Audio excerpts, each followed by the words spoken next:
26শে জুলাই 2024 শতাব্দী প্রাচীন ইস্ট বেঙ্গল ক্লাবের নবরূপে নির্মিত মিডিয়া সেন্টারের শুভ দ্বার উদ্ঘাটন করা হলো।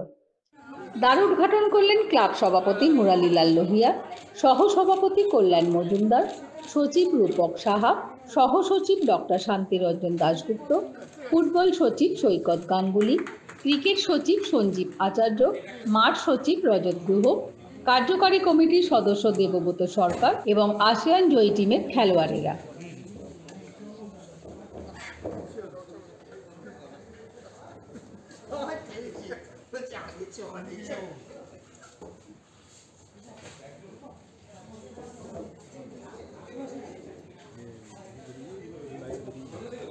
এরপর নবনির্মিত মিডিয়া সেন্টারের 5 জন কিংবদন্তি সাংবাদিক কমল ভট্টাচার্য, অজয় বসু, পুষ্পেন সরকার, মতি নন্দী ও কিশোর ভীমানির প্রতিকৃতিতে মাল্যদান করেন উপস্থিত সকলে।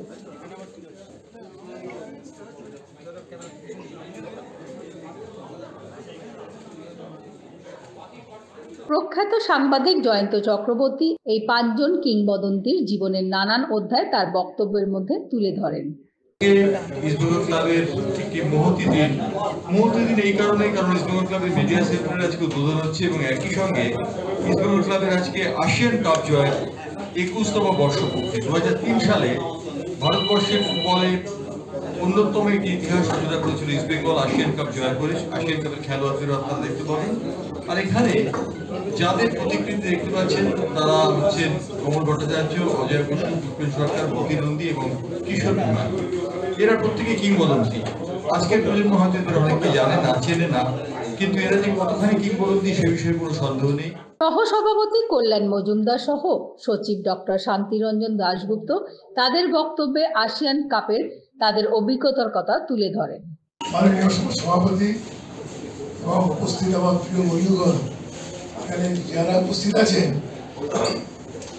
প্রায় সকলের সঙ্গে আমার ব্যক্তিগত সম্পর্ক, ব্যক্তিগত বন্ধুত্ব, কারো কারোর সঙ্গে অনেক দীর্ঘ, কারো কারোর সঙ্গে একটু বেশি ঘনিষ্ঠ।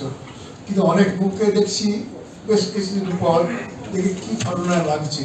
প্রথমত এই যেটা আমাদের সভাপতি বললেন, গায়ের মধ্যে লাল হলুদের জার্সিটাই একটা বিরাট ঘোষণা, সেটাই আমাদের উদ্দীপ্ত করে। আমরা এখন আরো বেশি উদ্দীপ্ত বোধ করছি আজকের এই অনুষ্ঠানের পরে। আপনারা সবাই শুনেছেন যে আজকের দিনটা আমাদের ক্লাবের ইতিহাসের পক্ষে খুবই গৌরবজনক এবং ভারতীয় ফুটবলের ক্লাব ফুটবলের ইতিহাসে একটা বিশেষ দিন। সেখানে একটা ব্যক্তিগত যোগ এই আছে যে বিশেষ দিনটা মনে রাখার জন্য আমি জাকার্তা থেকে 2003 সালে কেনা এই শার্টটা আজকে আবার পরে এসেছি। দেবব্রত সরকার আসিয়ান কাপে অংশগ্রহণ থেকে খেলোয়াড় সংযুক্তিকরণ, আসিয়ান অধ্যায়ের নানান অজানার কথা তার বক্তব্যের মধ্যে দিয়ে তুলে ধরেন।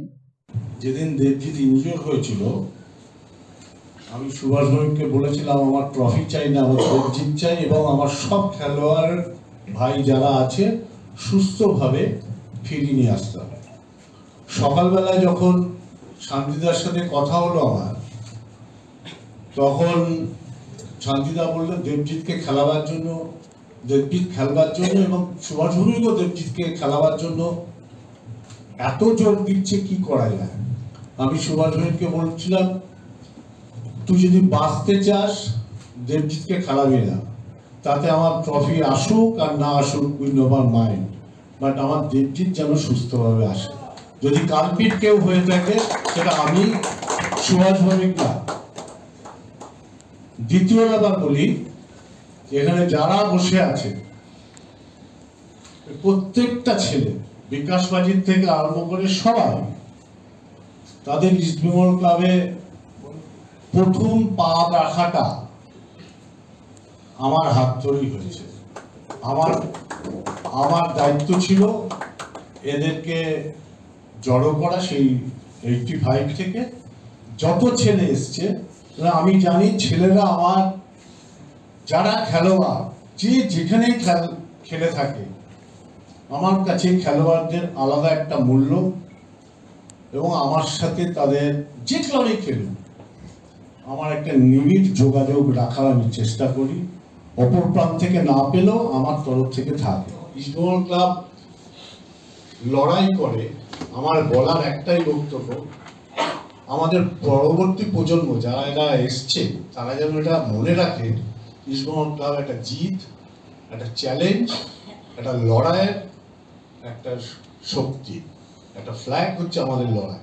সমগ্র অনুষ্ঠানটি সঞ্চালনা করেন ফুটবল সচিব সৈকত গাঙ্গুলি।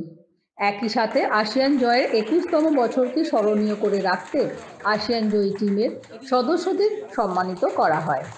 তাদের হাতে তুলে দেওয়া হয় নতুনভাবে তৈরি আসিয়ান কাপের সেই ঐতিহ্যশালী জার্সি এবং স্মারক। আসিয়ান জয়ী সদস্যদের সাথে নিয়ে কেক কেটে আসিয়ান জয়ের 21তম বছরকে আরও স্মরণীয় করে তোলেন সভাপতি মুরারিলাল লোহিয়া।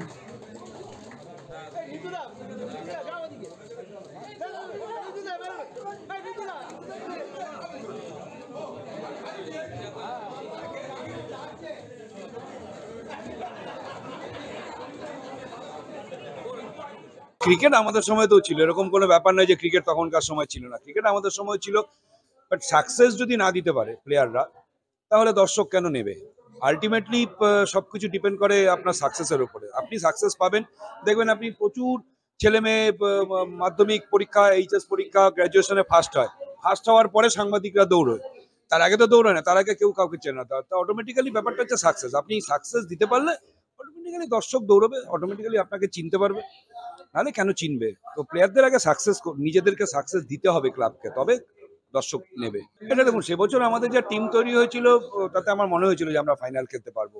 দেখুন, একটা টুর্নামেন্ট চ্যাম্পিয়ন হতে গেলে কিছুটা লাক দরকার হয়, কিছু কিছু ক্ষেত্রে লাক আমাদের অবশ্যই সাপোর্ট করেছে, এ বিষয়ে কোনো সন্দেহ নেই। আলটিমেটলি আমরা চ্যাম্পিয়ন হয়েছি।